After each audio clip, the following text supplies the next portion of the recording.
여러분 안녕하십니까? 2023년 8월 3일 목요일 좋은 아침입니다. 오늘 매일 한절 큐티 본문 말씀은 예레미야 14장 1절부터 14장 12절까지 말씀입니다. 말씀의 제목은 기도와 제사조차 거절하시는 하나님입니다. 말씀 요약을 하면 가뭄으로 인해 예루살렘의 피해가 막심합니다. 선지자가 하나님께 나아가 탄식하며 도움을 간구하지만 하나님은 중보 기도와 제사마저 금지하시고 끝내 심판을 선언하십니다입니다. 이게 25장까지 계속 이런 내용들이 이제 계속 반복이 돼요. 그래서 큐티 하시는 분들이 어려울 수도 있습니다. 그런데 여러분 잠깐 생각을 좀 바꾸시고 심판에 대한 내용만 하지 마시고 왜 이렇게 하셨는가, 하나님께서 왜 이렇게 하셨는가 하는 거를 좀 연구해 보시면 하나님의 마음이 느껴집니다. 오늘 제가 묵상하는 큐티는 한 절입니다. 예레미야 14장 10절입니다. 여호와께서 이 백성에 대하여 이와 같이 말씀하시되 그들이 어그러진 길을 사랑하여 그들의 발을 멈추지 아니하므로 여호와께서 그들을 받지 아니하고 이제 그들의 죄를 기억하시고 그 죄를 벌하시리라 하시고입니다. 여기서 중요한 힌트가 나오죠. 그들이 이스라엘 백성이 유대인들이 어그러진 길을 사랑하여 그들의 발을 멈추지 아니하고 그 길을 계속 다닌다는 거예요. 잘못되고 알면서도 이게 틀렸다는 걸, 이게 잘못됐다는 거, 이러면 안 된다는 걸 알면서도 도리어 그러한 삶을 사랑한다는 거죠. 그래서 그쪽 길로 계속 감으로 하나님께서 심판하신다는 얘기입니다. 우리가 신앙에서 가장 중요한 것은 예수님을 나의 왕으로 받아들이는 게 굉장히 중요합니다. 여기서 어그러진 길을 사랑한다는 건 뭐냐면 그러한 삶이 나의 인생의 왕으로 좌정하고 있는 거예요.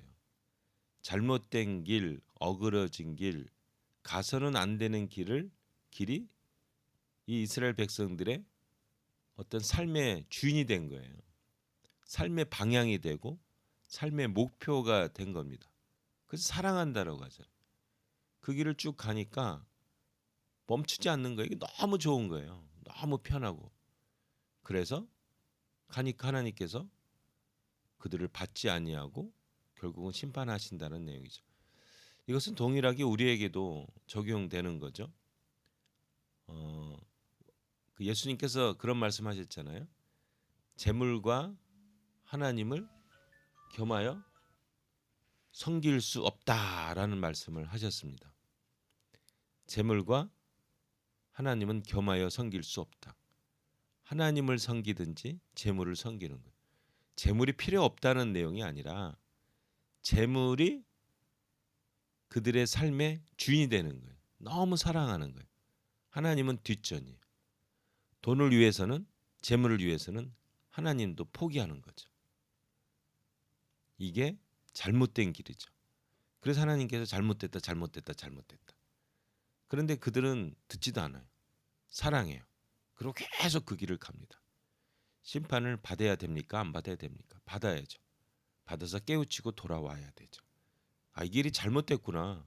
아이고, 내가 멍청하구나. 깨달아야죠. 그래서 멈추게 되고 돌이키게 되고 하나님을 생각하게 되죠. 근데 이건 이제 수동적인 거예요. 적극적인 건 뭐냐면 이 어그러진 길의 반대는 뭡니까? 십자가의 길이죠. 너무 길이 협착하여 아무도 아무도 아니죠. 많은 사람들이 가지 않는 그 길. 이게 하나님의 길이죠. 이게 옳은 길이죠. 이게 십자가의 길이죠. 이게 생명의 길이죠. 이게 부활의 길로 연결되죠.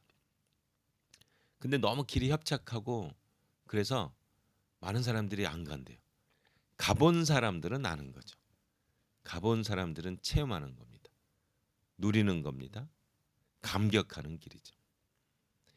그래서 이게 어그러진 길을 사랑하는데 왜 사랑하냐면 하나님이 제시하는 길이 너무 힘들고 너무 잘못된 것 같고 별로 나에게 이익이 안 되는 것 같아.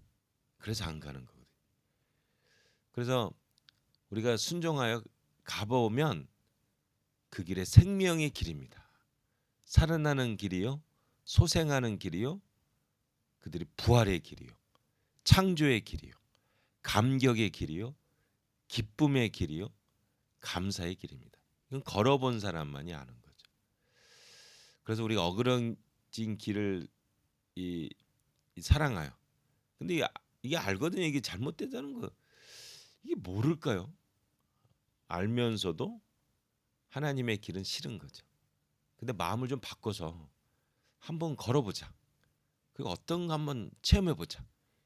이러고 눈 딱 감고 하나님이 제시한 길을 걸으면, 십자가의 길, 생명의 길을 걸으면 이것만큼 좋은 길이 없는 겁니다. 이거는 체험해 본 사람이, 경험해 본 사람은 아는 길입니다. 여러분, 어그러진 길을 사랑하시겠습니까? 힘들지만 십자가의 길을 사랑하겠습니까? 걸어보시면 십자가의 길이 최고예요. 왜냐하면 생명을 살리는 길은 십자가의 길밖에 없거든요. 생명은 하나님이 우리에게 주시는 가장 중요한 단어입니다. 생명. 생명의 길을 사랑하시겠습니까? 어그러진 길을 사랑하시겠습니까? 예. 우리 생명의 길을 사랑합시다. 생명의 길을 멈추지 말고 걸어갑시다. 십자가의 길. 근데 거기에 진짜 행복이 있습니다. 십자가의 길을, 생명의 길을 통하여 하나님을 체험하고 살아나는 주님의 귀한 종들 되시기를 예수님의 이름으로 축복합니다. 한마디, 생명의 길을 걸으시겠습니까? 어그러진 길을 사랑하시겠습니까? 우리 생명의 길을 사랑하고 걸읍시다. 아멘.